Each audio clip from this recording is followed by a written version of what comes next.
कभी सोचा है क्या होता होगा जब कोई बहुत बड़ा मतलब दुनिया को तबाह करने वाला विलन अचानक से हमारी जैसी एकदम नॉर्मल सी दुनिया में फिर से पैदा हो जाए।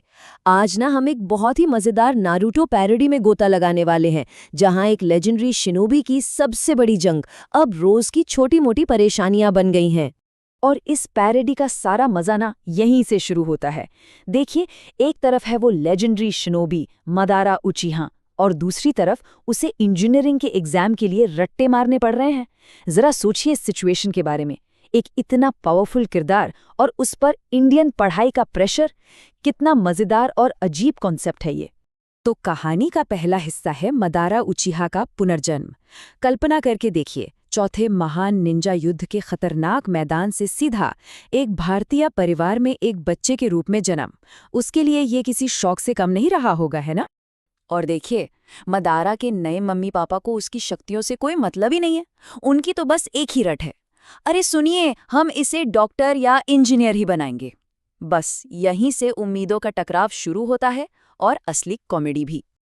और बेचारे मदारा के पुनर्जन्म के कुछ ही पलों बाद उसका सामना होता है अपनी जिंदगी की सबसे पहली और शायद सबसे बड़ी चुनौती से, इंजीनियरिंग की मुश्किल परीक्षा, जेईई की तैयारी वाली मोटी मोटी किताबें।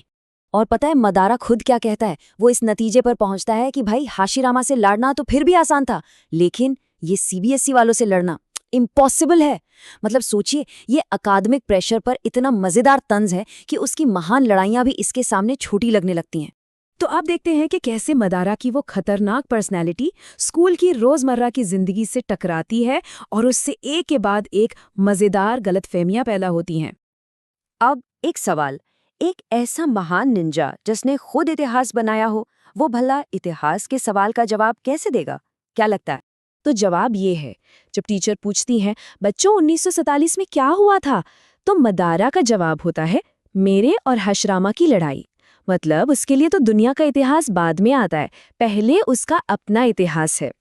और स्कूल के बाद की एक्टिविटीज तो और भी गजब हैं। स्टेप 1, अपना चक्र वापस पाने के लिए गन्ने का जूस पीना। और स्टेप 2, अरे कुछ नहीं, बस स्कूल में एक न्यूक्लियर बम लगा देना। मतलब प्रॉब्लम सॉल्विंग का ये तरीका तो बस मदारा का ही हो सकता है। चलिए, अब कहानी एक और मजेदार मोड़ लेती है। एक अल्टीमेट बैटल रॉयल। ये famous mobile game free fire की एक पैरोडी है, जिसमें नारुतो के कई किरदार एक साथ एक जबरदस्त टीम बैटल में उतरते हैं। और इस गेम के खिलाड़ी भी देखिए कौन कौन है। मदारा है चिंटू के साथ, नारुतो है अपनी टीम 7 सासुके और साकुरा के साथ, अकात्सुकी की तरफ से इटाची और देइदेरा हैं, और जिराया भी है मिनातो के साथ। मतलब पूरा का पूरा बवाल। अच्छा, इस महान लड़ाई में दुनिया के सबसे खतरनाक शिनोबी मदारा का पौराणिक हथियार क्या होगा? कोई अंदाजा लगा सकता है? और वो हथियार है एक तवा। हाँ, सही सुना, तवा। मतलब जहां सब एक खतरनाक हथियार की उम्मीद कर रहे थे, वहां उसके हाथ में है किचन का एक बर्तन। क्या जबरदस्त और फनी ट्विस्ट है ये। मैच में जो होता है वो तो और भी मजेदार है।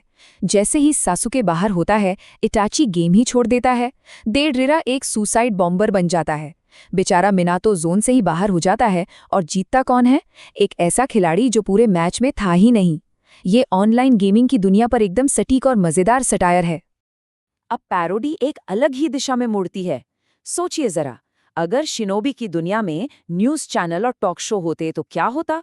ये हिस्सा मॉडर्न मीडिया का जमकर मजाक उड़ाता है। और ये देखिए, सेंसेशनल न्यूज का एक बढ़िया उदाहरण। न्यूज टिकर पर चल रहा है ब्रेकिंग न्यूज, नारुतो और सासुके को एक ही कमरे में पकड़ा गया। ये क्लिक बेट पत्रकारिता और फैन कल्चर पर एक जबरदस्त तंज है।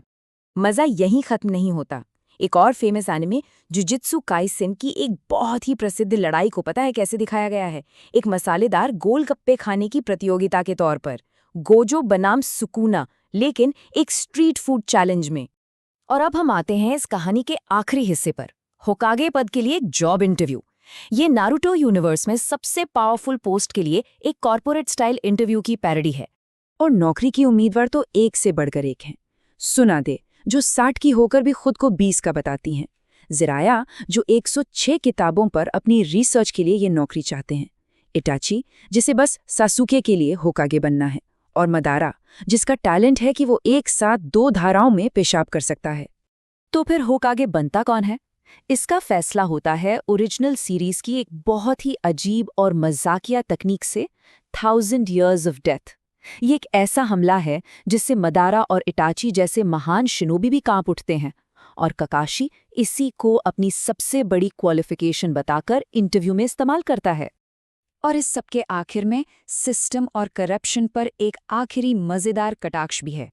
ककाशी की सैलरी 1 रुपए से शुरू होकर भ्रष्टाचार के बाद सीधे 5 लाख रुपए हो जाती है।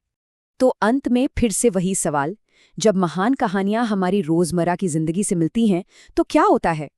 ये पैरोडी दिखाती है कि नतीजा बहुत ही मजेदार, क्रिएटिव और कभी-कभी थोड़ा अजीब भी हो सकता है।